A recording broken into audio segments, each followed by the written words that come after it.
वक्रतुंड महाकाय सूर्यकोटि संप्रभ निर्विघ्नं कुरु मे देव सर्वकार्येषु सर्वदा। नमस्कार दोस्तों, मैं डॉक्टर मृदुला सहाय आप सबों का आपके अपने चैनल मैनेजमेंट स्पिरिचुअलिटी में स्वागत करती हूँ। पिछले वीडियो में हम सब ने श्री गणेश के बड़े सिर से शिक्षा ली। आज उनके बड़े कान से सीखेंगे। आप सब ने इस चैनल को सब्सक्राइब तो कर ही लिए होंगे, लाइक और शेयर भी करें। आप मेरे वीडियोस को टेलीग्राम चैनल पर भी देख सकते हैं। कहते हैं सुनने का अच्छा कौशल होना हर के लिए आवश्यक है, इसके बिना संचार अधूरा रहता है। श्री गणेश के कान हाथी के हैं, जो सूप, चावल, गेहूं इत्यादि साफ करने के लिए प्राचीन समय से उपयोग किया जा रहा है की तरह है। जिस प्रकार सूप, चावल, गेहूं इत्यादि अनाजों को साफ कर छिलके और गंदगी बाहर फेंक सिर्फ साफ अन्न अपने पास रखता है, ठीक उसी प्रकार हमें भी सभी बातें सुनकर सिर्फ अच्छी और उपयोगी बातों को ग्रहण करना चाहिए। यह इस बात का भी संकेत करता है कि गणेश जी एक अच्छे श्रोता हैं और साथ ही बताते हैं कि हमें सभी बातें ध्यानपूर्वक सुननी चाहिए। किसी भी क्षेत्र में आप कार्य कर रहे हों, आगे बढ़ने के लिए, मुनाफे के लिए, किसी को सलाह देने के लिए अच्छा श्रोता होना आवश्यक है। अच्छे श्रोता के लिए हमेशा कान को खोल कर रखना पहला और सबसे महत्वपूर्ण कार्य है, जिससे छोटी से छोटी बातें भी छूट न पाए। अच्छा श्रोता हर किसी के लिए लाभदायक होता है। जब आप प्रासंगिक प्रश्न पूछते हैं और एक नैतिक, निष्पक्ष, अनुभवी और शोध समृद्ध लोगों की सलाह सुनते हैं तो आपको निर्णय लेने में सहायक होता है। अप्रासंगिक लोगों की महत्वपूर्ण सलाह को फिल्टर करने के लिए आप अपने कानों को फनल की तरह रखें।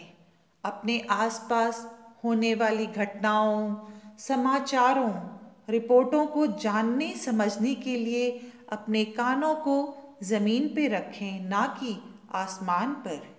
ज्ञान के संयोजन में सुनना आपको चीज़ों को फिल्टर करने और सही निर्णय लेने में सक्षम बनाएगा।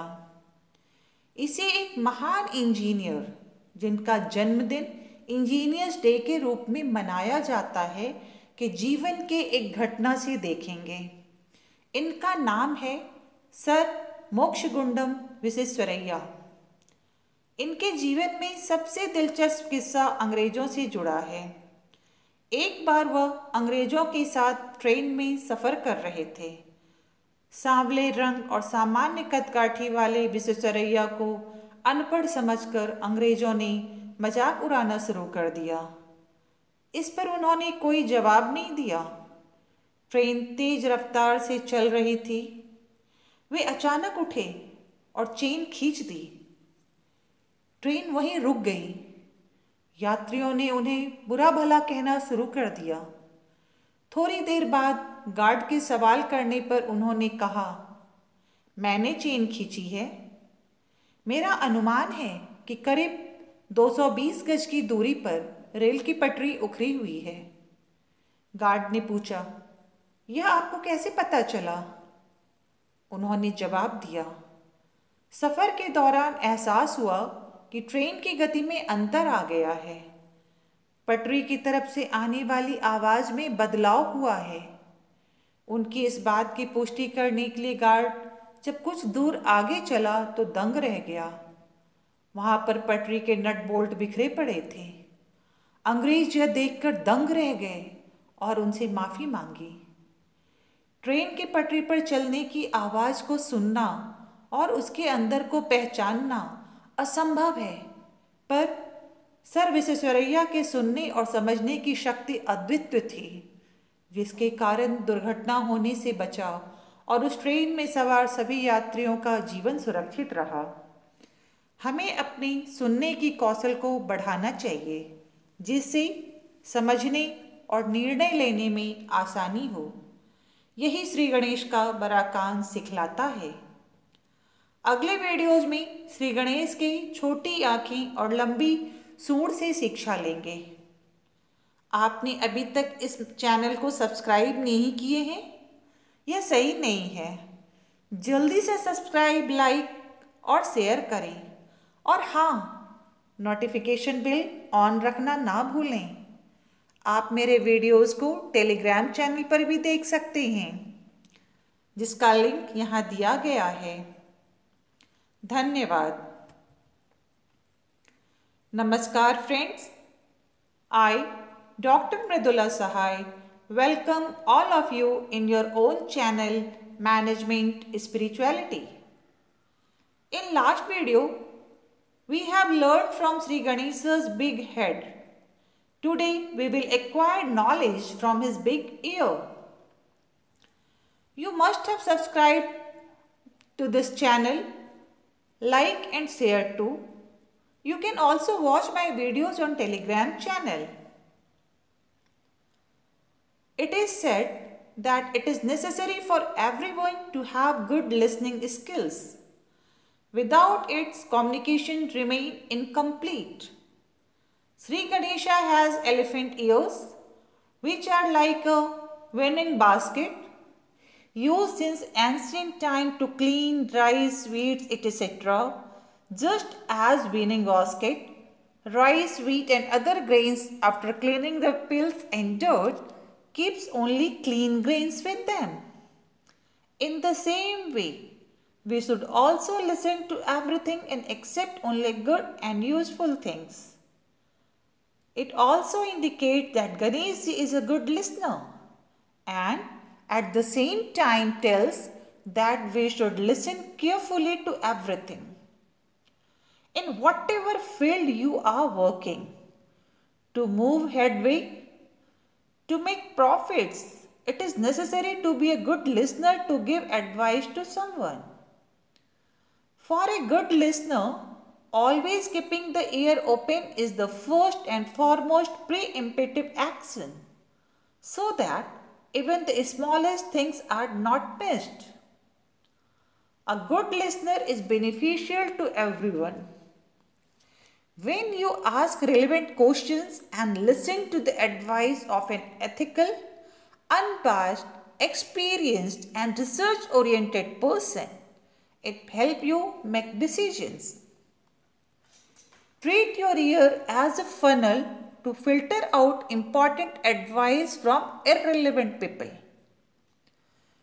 To know and understand the events, news, reports happening around you, keep your ears on the ground and not on the sky. Listening in combination with wisdom will enable you to filter things out and make the right decisions. We'll see it in an incident in the life of a great engineer whose birthday is celebrated as Engineers Day. His name is Sir Mokshagundam Viseswaraya. The most interesting anecdote in his life is related to the British. Once he was traveling in a train with the British started making fun of Sir Viseswaraya as illiterate with dark complexion and normal stature. He did not reply this. The train was moving at high speed. He suddenly got up and pulled the chain. The train stopped there. Passengers started saying bad things to him. After a while, on the question of the guard, he said, "I have pulled the chain. I estimate that the railway track is torn apart at a distance of about 220 yards. The guard asked, "How did you know this?" he replied. During the journey, it was realized that there has been a difference in the speed of the train. The sound coming from the side of the track had changed. To confirm this, when the guard walked some distance ahead, he was stunned. There the nuts and bolts of the track was scattered. The British were stunned to see this and apologized to him. It is impossible to hear the sound of the train running on the track and to recognize its difference. But Sir Visvesvarayya's power of hearing and understanding was unique, due to which the accident was avoided and the life of all the passengers on the train was saved. We should increase our listening skills so that it becomes easier to understand and take decisions. That is what Sri Ganesha's big ear teaches. In the next videos, we will learn from Sri Ganesha's small eyes and long trunk. You have not yet subscribed to this channel? This is not fair. Immediately subscribe, like and share it. And yes, don't forget to put the notification bell on. You can also watch my videos on Telegram channel. Its link is given here. Thank you.